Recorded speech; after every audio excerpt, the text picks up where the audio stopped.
आरंभ किया। आसावरी के गंभीर विलंबित आलापों में फिर भी लैला की प्रेमपूर्ण आकृति जैसे बनने लगी। मैंने बांसुरी बजाना बंद की और ठीक विश्राम काल में ही मैंने देखा कि प्रज्ञा सारथी सामने खड़े हैं। मैंने उन्हें बिठाते हुए पूछा, आज आप इधर कैसे भूल पड़े? ये प्रश्न मेरी विचार विश्रृंखलता के कारण हुआ था, क्योंकि वे तो प्रायः मेरे यहां आया ही करते थे। उन्होंने हंसकर कहा, मेरा आना भूल कर नहीं, किंतु कारण से हुआ है। कहिए, आपने उस विषय में कुछ स्थिर किया? मैंने अनजान बनकर पूछा, किस विषय में? प्रज्ञा सारथी ने कहा, वही पाठशाला की देखरेख करने के लिए, जैसे मैंने उस दिन आपसे कहा था। मैंने बात उड़ाने के ढंग से कहा, आप तो सोच विचार कर काम करने में विश्वास ही नहीं रखते। आपका तो यही कहना है ना कि मनुष्य प्रायः अनिच्छावश बहुत से काम करने के लिए बाध्य होता है। तो फिर मुझे उस पर सोचने विचारने की क्या आवश्यकता थी?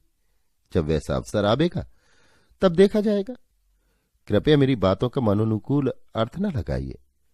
ये तो मैं मानता हूं कि आप अपने ढंग से विचार करने के लिए स्वतंत्र हैं, किंतु उन्हें क्रियात्मक रूप देने के समय आपकी स्वतंत्रता में मेरा विश्वास संदिग्ध हो जाता है। प्रायः देखा जाता है हम लोग क्या करने जाकर क्या कर बैठते हैं, तो भी हम उसकी जिम्मेदारी से छूटते नहीं। मान लीजिए कि लैला के हृदय में एक दुराशा उत्पन्न करके आपने रामेश्वर के जीवन में अड़चन डाल दी है। संभव है ये घटना साधारण न रहकर कोई भीषण कांड उपस्थित कर सकती है, और आपका मित्र अपने अनिष्ट करने वाले को भी न पहचान सके, तो क्या आप अपने ही मन के सामने इसके लिए अपराधी न ठहरेंगे? प्रज्ञा सारथी की ये बातें मुझे बेढंगी सी जान पड़ी, क्योंकि उस समय मुझे उनका आना और मुझे उपदेश देने का ढोंग रचना असह्य होने लगा। मेरी इच्छा होती थी कि वे किसी तरह भी यहां से चले जाते, तो भी मुझे उन्हें उत्तर देने के लिए इतना तो कहना ही पड़ा कि आप कच्चे अदृष्टवादी हैं। आपके जैसा विचार रखने पर मैं तो इस तरह सुलझाऊंगा कि अपराध करने और दंड देने में मनुष्य एक दूसरे का सहायक होता है। हम आज जो किसी को हानि पहुंचाते हैं या कष्ट देते हैं, वो इतने ही के लिए नहीं कि उसने मेरी कोई बुराई की है। हो सकता है कि मैं उसके किसी अपराध का ये दंड समाज व्यवस्था के किसी मौलिक नियम के अनुसार दे रहा हूं। फिर चाहे मेरा ये दंड देना भी अपराध बन जाए और उसका फल भी मुझे भोगना पड़े। मेरे इस कहने पर प्रज्ञा सारथी ने हंस दिया और कहा, श्रीनाथ जी, मैं आपकी दंड व्यवस्था ही तो करने आया हूं। आप अपने बेकार जीवन को मेरी बेगार में लगा दीजिए। मैंने पिंड छुड़ाने के लिए कहा, अच्छा 3 दिन सोचने का अवसर दीजिए। प्रज्ञा सारथी चले गए और मैं चुपचाप सोचने लगा। मेरे स्वतंत्र जीवन में मां के मर जाने के बाद ये दूसरी उलझन थी। निश्चिंत जीवन की कल्पना का अनुभव मैंने इतने दिनों तक कर लिया था। मैंने देखा कि मेरे निराश जीवन में उल्लास का छींटा भी नहीं। ये ज्ञान मेरे हृदय को और भी स्पर्श करने लगा। मैं जितना ही विचारता था उतना ही मुझे निश्चिंतता और निराशा का अभेद दिखलाई पड़ता था। मेरे आलसी जीवन में सक्रियता की प्रतिध्वनि होने लगी, तो भी काम न करने का स्वभाव मेरे विचारों के बीच में जैसे व्यंग से मुस्कुरा देता था। 3 दिनों तक मैंने सोचा और विचार किया। अंत में प्रज्ञा सारथी की विजय हुई, क्योंकि मेरी दृष्टि में प्रज्ञा सारथी का काम नाम के लिए तो अवश्य था, किंतु करने में कुछ भी नहीं के बराबर। मैंने अपना हृदय दृढ़ किया और प्रज्ञा सारथी से जाकर कह दिया कि मैं पाठशाला का निरीक्षण करूंगा, किंतु मेरे मित्र आने वाले हैं और जब तक यहां रहेंगे तब तक तो मैं अपना बंगला न छोड़ूंगा, क्योंकि यहां उन लोगों के आने से आपको असुविधा होगी। फिर जब वे लोग चले जाएंगे तब मैं यहीं आकर रहने लगूंगा। मेरे सिंघली मित्र ने हंसकर कहा, अभी तो 1 महीने यहां मैं अवश्य रहूंगा। यदि आप अभी से यहां चले आवे तो बड़ा अच्छा हो, क्योंकि मेरे रहते यहां का सब प्रबंध आपकी समझ में आ जाएगा। रह गई मेरी असुविधा की बात, सो तो केवल आपकी कल्पना है। मैं आपके मित्रों को यहां देखकर प्रसन्न ही होऊंगा, जगह की कमी भी नहीं। मैं अच्छा कहकर उनसे छुट्टी लेने के लिए उठ खड़ा हुआ, किंतु प्रज्ञा सारथी ने मुझे फिर से बिठाते हुए कहा, देखिए श्रीनाथ जी, ये पाठशाला का भवन पूर्णतः आपके अधिकार में रहेगा। भिक्षुओं को रहने के लिए तो संघाराम का भाग अलग है ही, और उसमें जो कमरे अभी अधूरे हैं उन्हें शीघ्र ही पूरा कराकर तब मैं जाऊंगा। और अपने संघ से मैं इसकी पक्की लिखा पढ़ी कर रहा हूं कि आप पाठशाला के आजीवन अवैतनिक प्रधानाध्यक्ष रहेंगे और उसमें किसी को हस्तक्षेप करने का अधिकार न होगा। मैं उस युवक बौद्ध मिशनरी की युक्तिपूर्ण व्यवहारिकता देखकर मन ही मन चकित हो रहा था। एक क्षण भर के लिए उस सिंघली की व्यवहार कुशल बुद्धि से मैं भीतर ही भीतर ऊब उठा। मेरी इच्छा हुई कि मैं स्पष्ट अस्वीकार कर दूं, किंतु न जाने क्यों मैं वैसा न कर सका। मैंने कहा, तो आपको मुझ में इतना विश्वास है कि मैं आजीवन आपकी पाठशाला चलाता रहूंगा? प्रज्ञासारथी ने कहा, शक्ति की परीक्षा दूसरों ही पर होती है। यदि मुझे आपकी शक्ति का अनुभव हो तो कुछ आश्चर्य की बात नहीं, और आप तो जानते ही हैं कि धार्मिक मनुष्य विश्वासी होता है। सूक्ष्म रूप से जो कल्याण ज्योति मानवता में अंतर्निहित है, मैं तो उसमें अधिक से अधिक श्रद्धा करता हूं। विपथगामी होने पर वही संत होकर के मनुष्य का अनुशासन करती है, यदि उसकी पशुता ही प्रबल न हो गई हो तो। मैंने प्रज्ञासारथी की आंखों से आंख मिलाते हुए देखा। उसमें तीव्र संयम की ज्योति चमक रही थी। मैं प्रतिवाद न कर सका और ये कहते हुए खड़ा हुआ कि अच्छा, जैसा आप कहते हैं वैसा ही होगा। मैं धीरे धीरे बंगले की ओर लौट रहा था। रास्ते में अचानक देखता हूं कि दुलारी दौड़ा हुआ चला आ रहा है। मैंने पूछा, क्या है रे? उसने कहा, बाबूजी, घोड़ा गाड़ी पर बहुत से आदमी आए हैं, वे लोग आपको पूछ रहे हैं। मैंने समझ लिया कि रामेश्वर आ गया। दुलारी से कहा कि तू दौड़ जा, मैं यहीं खड़ा हूं, उन लोगों को सम्मान सहित यहीं ले वाला। दुलारे तो बंगले की ओर भागा, किंतु मैं उसी जगह अविचल भाव से खड़ा रहा। मन में विचारों की आंधी उठने लगी। रामेश्वर तो आ गया और वे ईरानी भी यहीं हैं। ओह, मैंने कैसी मूर्खता की। तो मेरे मन को जैसे ढांढस हुआ कि रामेश्वर मेरे बंगले में नहीं ठहरता है। इस बौद्ध पाठशाला तक लैला क्यों आने लगी? जैसे लैला को वहां आने में कोई देवी बाधा हो। फिर मेरा सिर चकराने लगा। मैंने कल्पना की आंखों से देखा कि लैला अबाध गति से चलने वाली एक निर्झरणी है। पश्चिम की सर्राटे से भरी हुई वायु तरंग माला है। उसको रोकने की किसमें सामर्थ है? और फिर अकेले रामेश्वर ही तो नहीं, उसकी स्त्री भी उसके साथ है। अपनी मूर्खतापूर्ण करनी से मेरा ही दम घुटने लगा। मैं खड़ा खड़ा झील की ओर देख रहा था। उसमें छोटी छोटी लहरियां उठ रही थीं, जिनमें सूर्य की किरणें प्रतिबिंबित होकर आंखों को चौंधिया देती थी। मैंने आंखें बंद कर ली। अब मैं कुछ नहीं सोचता था। गाड़ी की घरघराहट ने मुझे सजग कर दिया। मैंने देखा कि रामेश्वर गाड़ी का पल्ला खोलकर वहीं सड़क में उतर रहा है। मैं उससे गले मिल शीघ्रता से कहने लगा, गाड़ी पर बैठ जाओ, मैं भी चलता हूं, यहीं पास ही चलना है। उसने गाड़ीवान से चलने के लिए कहा। हम दोनों साथ साथ पैदल ही चले। पाठशाला के समीप प्रज्ञासारथी अपनी रहस्यपूर्ण मुस्कुराहट के साथ आगवानी करने के लिए खड़े थे। 2 दिन में हम लोग अच्छी तरह रहने लगे। घर का कोना कोना आवश्यक चीजों से भर गया। प्रज्ञासारथी इसमें बराबर हम लोगों के साथ ही हो रहे थे। और सबसे अधिक आश्चर्य मुझे मालती को देखकर हुआ। वो मानो इस जीवन की संपूर्ण गृहस्थी यहां सजाकर रहेगी। मालती एक स्वस्थ युवती थी, किंतु दूर से देखने में अपनी छोटी सी आकृति के कारण वो बालिका सी लगती थी। उसकी 3 संतानें बड़ी सुंदर थी। मिन्ना 6 बरस का, रज्जन 4 का और कमलो 2 की थी। कमलो सचमुच एक गुड़िया थी। कल्लू का उससे इतना घना परिचय हो गया कि दोनों को एक दूसरे बिना चैन नहीं। मैं सोचता था कि प्राणी क्या स्नेहमय ही उत्पन्न होता है?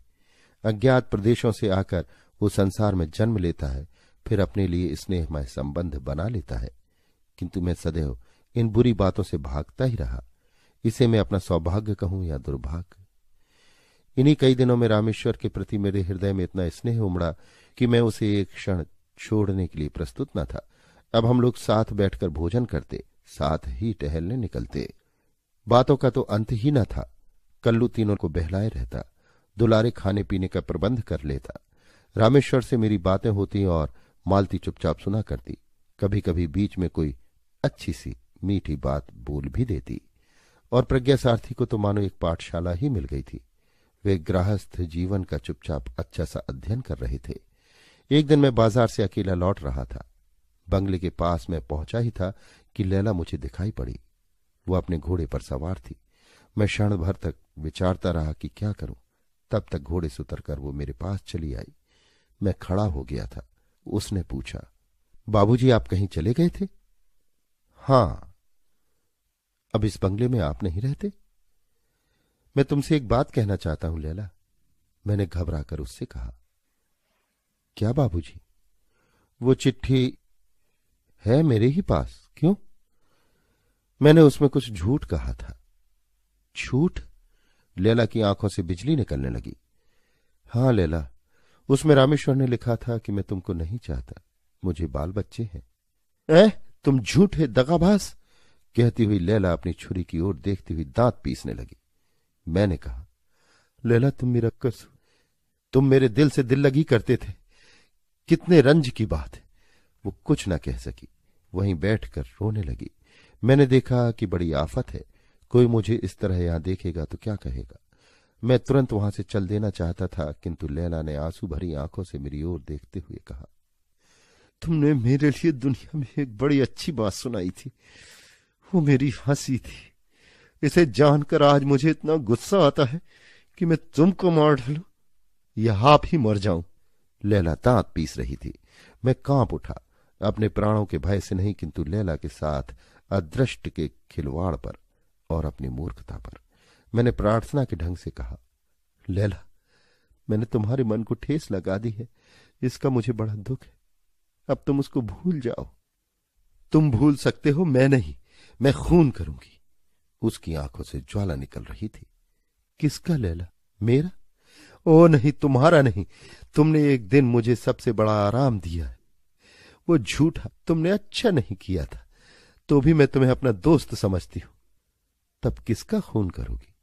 उसने गहरी सांस लेकर कहा, अपना या किसी। फिर चुप हो गई। मैंने कहा, तुम ऐसा ना करोगी लैला।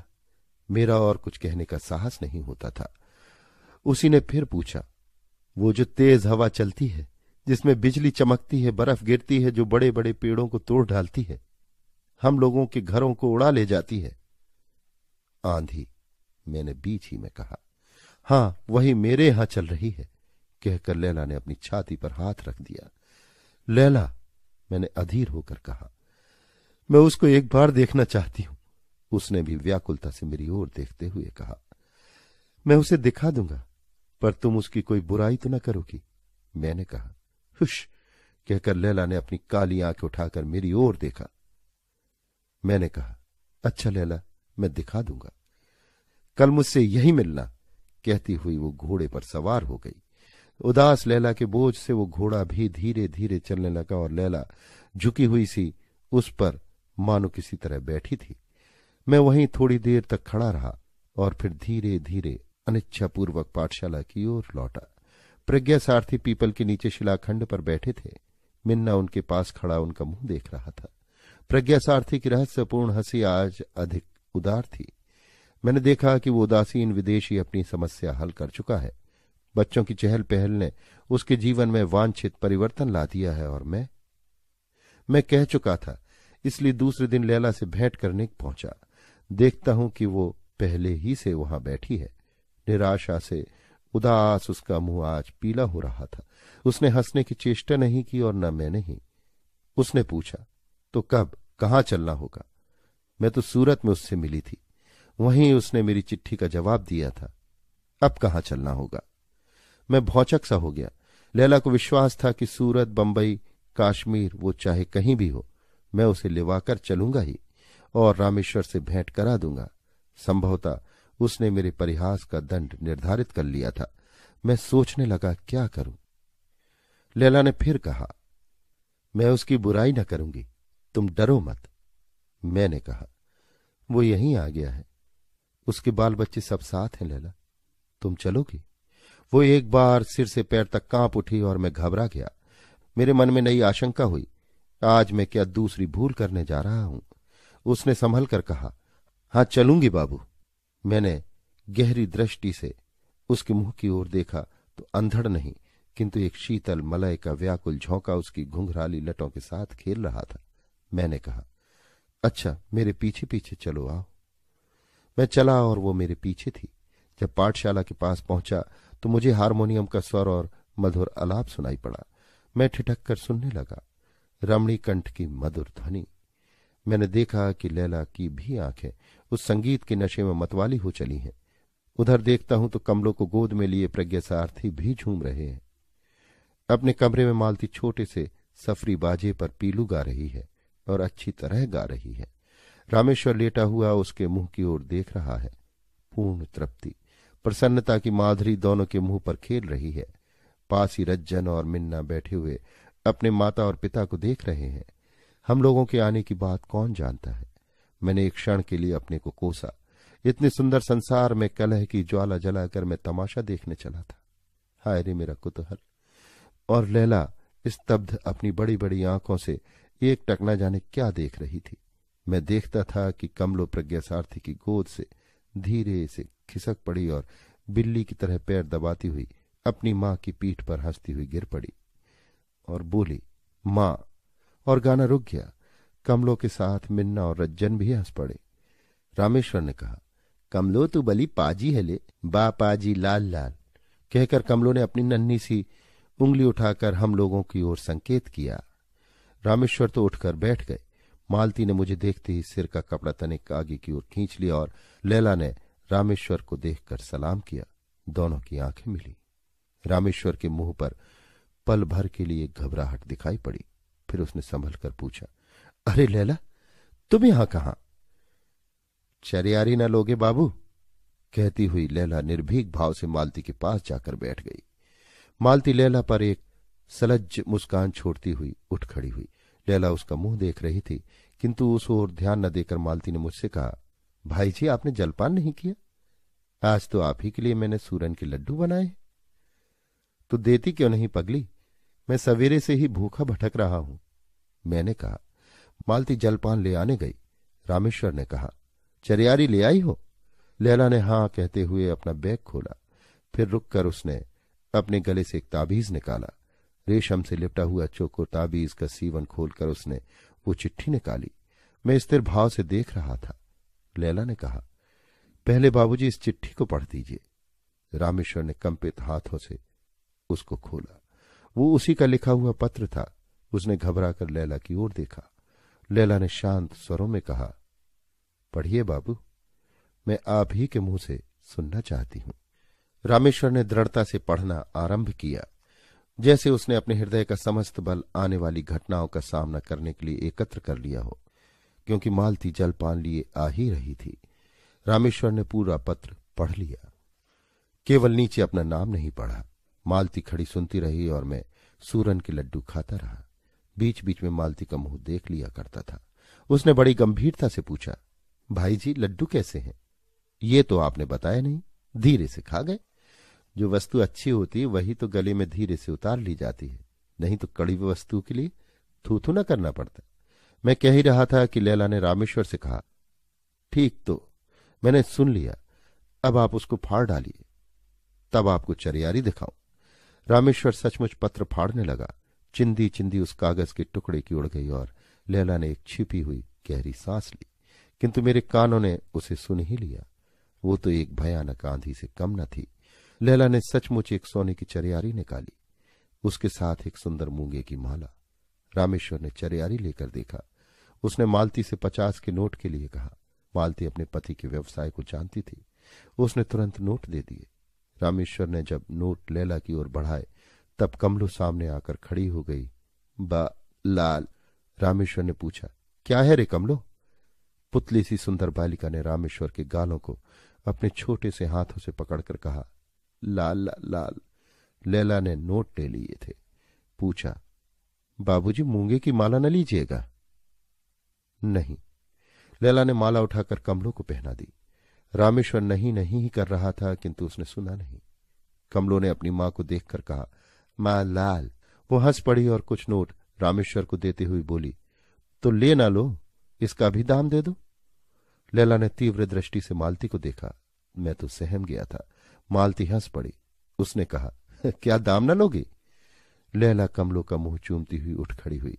मालती अवाक, रामेश्वर स्तब्ध, किंतु मैं प्रकृतिस्थ था। लैला चली गई। मैं विचारता रहा, सोचता रहा। कोई अंत न था, ओर छोर का पता नहीं। लैला, प्रज्ञा सारथी, रामेश्वर और मालती सभी मेरे सामने बिजली की पुतलों से चक्कर काट रहे थे। संध्या हो चली थी, किंतु मैं पीपल के नीचे से न उठ सका। प्रज्ञा सारथी अपना ध्यान समाप्त करके उठे। उन्होंने मुझे पुकारा, श्रीनाथ जी। मैंने हंसने की चेष्टा करते हुए कहा, कहिए।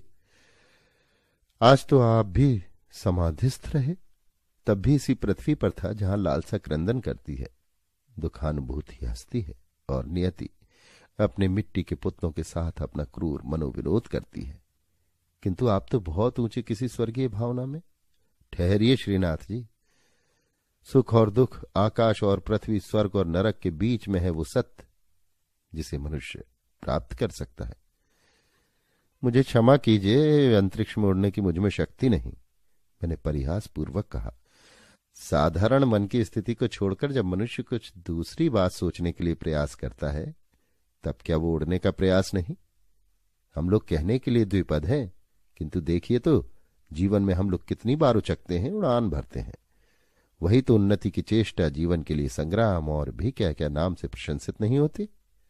तो मैं भी इसकी निंदा नहीं करता, उठने की चेष्टा करनी चाहिए, किंतु आप यही न कहेंगे कि समझ बूझकर एक बार उचकना चाहिए, किंतु उस एक बार को, उस अचूक अवसर को जानना सहज नहीं। इसीलिए तो मनुष्य को, जो सबसे बुद्धिमान प्राणी है, बार बार धोखा खाना पड़ता है। उन्नति को उसने विभिन्न रूप में अपनी आवश्यकताओं के साथ इतना मिलाया है कि उसे सिद्धांत बना लेना पड़ा है कि उन्नति का द्वंद्व पतन ही। संयम का वज्र गंभीर नाद प्रकृति से नहीं सुनते हो? शारीरिक कर्म तो गौड़ है, मुख्य संयम तो मानसिक है। श्रीनाथ जी, आज लैला का वो मन का संयम क्या किसी महानदी की प्रखर धारा के अचल बांध से कम था? मैं तो देखकर अवाक था। आपकी उस समय विचित्र परिस्थिति रही, फिर भी कैसे सब निर्विघ्न समाप्त हो गया, उसे सोचकर तो मैं अब भी चकित हो जाता हूं। क्या वो इस भयानक प्रतिरोध के धक्के को संभाल लेगी? लैला के वक्षस्थल में कितना भीषण अंधर चल रहा होगा, इसका अनुभव हम लोग नहीं कर सकते। मैं अब भी इससे भयभीत हो रहा हूं। प्रज्ञासारथी चुप रहकर धीरे धीरे कहने लगे, मैं तो कल जाऊंगा। यदि तुम्हारी सम्मति हो तो रामेश्वर को भी साथ चलने के लिए कहूं। बंबई तक हम लोगों का साथ रहेगा और मालती इस भयावनी छाया से शीघ्र ही दूर हट जाएगी। फिर तो सब कुशल ही है। मेरे त्रस्त मन को शरण मिली। मैंने कहा, प्रज्ञासारथी, अच्छी बात है। प्रज्ञासारथी उठ गए। मैं वहीं बैठा रहा और भी बैठा रहता। यदि मिन्ना और रज्जन की किलकारी और रामेश्वर की डांट डपट, मालती की कलची की खटखट का कोलाहल जोर न पकड़ लेता और कल्लू सामने आकर न खड़ा हो जाता। प्रज्ञासारथी रामेश्वर और मालती को गए 1 सप्ताह से ऊपर हो गया।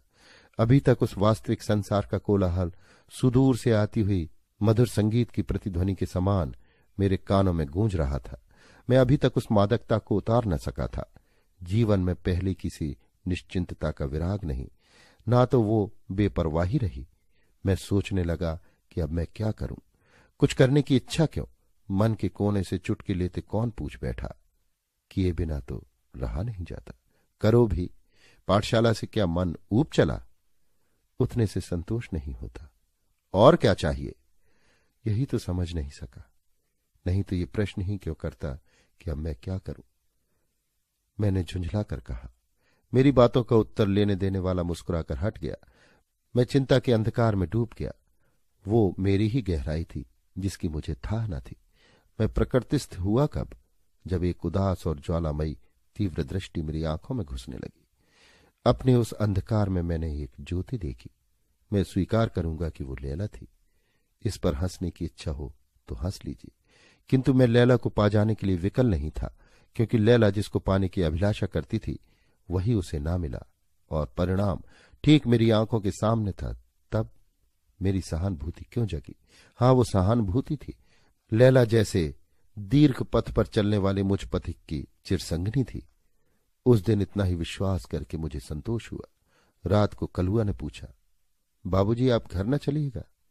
मैं आश्चर्य से उसकी ओर देखने लगा। उसने हठ भरी आंखों से फिर वही प्रश्न किया। मैंने हंसकर कहा, मेरा घर तो यही है रे कलुआ। नहीं बाबूजी, जहां मिन्ना गए हैं, जहां रज्जन और जहां कमलू गई है, वहीं तो घर है। जहां बहूजी गई हैं, जहां बाबा जी। हठात प्रज्ञासारथी का मुझे स्मरण हो आया।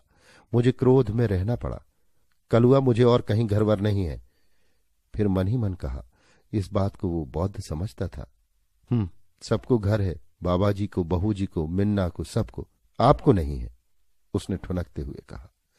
किंतु मैं अपने ऊपर झुंझला रहा था। मैंने कहा, बकवास न कर, जा सो रहे। आजकल तू पढ़ता नहीं? कलुआ सिर झुकाए व्यथा भरे वक्षस्थल को दबाए अपने बिछौनों पर जा पड़ा और मैं उस निस्तब्ध रात्रि में जागता रहा। खिड़की में से झील का आंदोलित जल दिखाई पड़ रहा था और मैं आश्चर्य से अपना ही बनाया हुआ चित्र उसमें देख रहा था। चंदा के प्रशांत जल में एक छोटी सी नाव है जिस पर मालती रामेश्वर बैठे थे और मैं डांड चला रहा था। प्रज्ञा सारथी तीर पर खड़े बच्चों को बहला रहे थे। हम लोग उजली चांदनी में नाव खेते चले जा रहे थे। सहसा चित्र में एक और मूर्ति का प्रादुर्भाव हुआ। वो थी लैला। मेरी आंखें तिलमिला गई। मैं जागता था, सोता था। सवेरा हो गया था। नींद से भरी आंखें नहीं खुलती थी तो भी बाहर की कोलाहल ने मुझे जगा दिया। देखता हूं तो ईरानियों का एक झुंड बाहर खड़ा है। मैंने पूछा, क्या है? गुल ने कहा, यहां का पीर कहाँ है? पीर? मैंने आश्चर्य से पूछा। हाँ, वही जो पीला पीला कपड़ा पहनता था। मैं समझ गया वे लोग प्रज्ञा सारथी को खोजते थे। मैंने कहा, वो तो यहां नहीं है, अपने घर गए। काम क्या है? एक लड़की को हवा लगी है, यहीं कोई आसेब है, पीर को दिखलाना चाहती हूं। एक अधेड़ स्त्री ने बड़ी व्याकुलता से कहा। मैंने पूछा, भाई मैं तो ये सब कुछ नहीं जानता, वो लड़की कहाँ है? पड़ाव पर बाबूजी, आप चलकर देख लीजिए। आगे वो कुछ न बोल सकी, किंतु गुल ने कहा, बाबू तुम जानते हो, वही लैला? आगे मैं न सुन सका। अपनी अंतर्ध्वनि से मैं व्याकुल हो गया। यही तो होता है, किसी के उजड़ने से ही दूसरा बसता है। यदि यही विधि विधान है तो बसने का नाम उजड़ना ही है। यदि रामेश्वर मालती और अपने बाल बच्चों की चिंता छोड़कर लैला को ही देखता तभी, किंतु वैसा हो कैसे सकता है? मैंने कल्पना की आंखों से देखा। लैला का विरमण सुंदर मुख, निराशा की झुलस से दयनीय मुख। उन ईरानियों से फिर बात न करके मैं भीतर चला गया और तकिए में अपना मुंह छिपा लिया। पीछे सुना कलुआ डांट बताता हुआ कह रहा है, जाओ जाओ, यहां बाबा जी नहीं रहते। मैं लड़कों को पढ़ाने लगा। कितना आश्चर्यजनक भयानक परिवर्तन मुझ में हो गया। उसे देखकर मैं ही विस्मित होता था। कलुआ इन्हीं कई महीनों में मेरा एकांत साथी बन गया। मैंने उसे बार बार समझाया, किंतु वो बीच बीच में मुझसे घर चलने के लिए कह बैठता ही था। मैं हताश हो गया। अब वो जब घर चलने की बात कहता तो मैं सिर हिलाकर कह देता, अच्छा अभी चलूंगा। दिन इसी तरह बीतने लगे। बसंत के आगमन से प्रकृति सहर उठी। वनस्पतियों की रोमावली पुलकित थी। मैं पीपल के नीचे उदास बैठा हुआ ईषत शीतल पवन से अपने शरीर में फुरहरी का अनुभव कर रहा था। आकाश की आलोकमाला चंदा की वीचियों में डुबकियां लगा रही थी। निस्तब्ध रात्रि का आगमन बड़ा गंभीर था। दूर से एक संगीत की नन्ही नन्ही करुण वेदना की तान सुनाई पड़ रही थी। उस भाषा को मैं नहीं समझता था। मैंने समझा ये भी कोई छलना होगी। फिर सहसा मैं विचारने लगा कि नियति भयानक वेग से चल रही है। आंधी की तरह उसमें असंख्य प्राणी तृणतूलिका के समान इधर उधर बिखर रहे हैं। कहीं से लाकर किसी को वो मिला ही देती है और ऊपर से कोई बोझे की वस्तु भी लाद देती है कि वे चिरकाल तक एक दूसरे से संबद्ध रहें। सचमुच कल्पना प्रत्यक्ष हो चली। दक्षिण का आकाश धूसर हो चला। एक दानव ताराओं को निकलने लगा। पक्षियों का कोलाहल बढ़ा। अंतरिक्ष व्याकुल हो उठा। कड़कड़ाहट में सभी आश्रय खोजने लगे, किंतु मैं कैसे उठता? वो संगीत की ध्वनि समीप आ रही थी।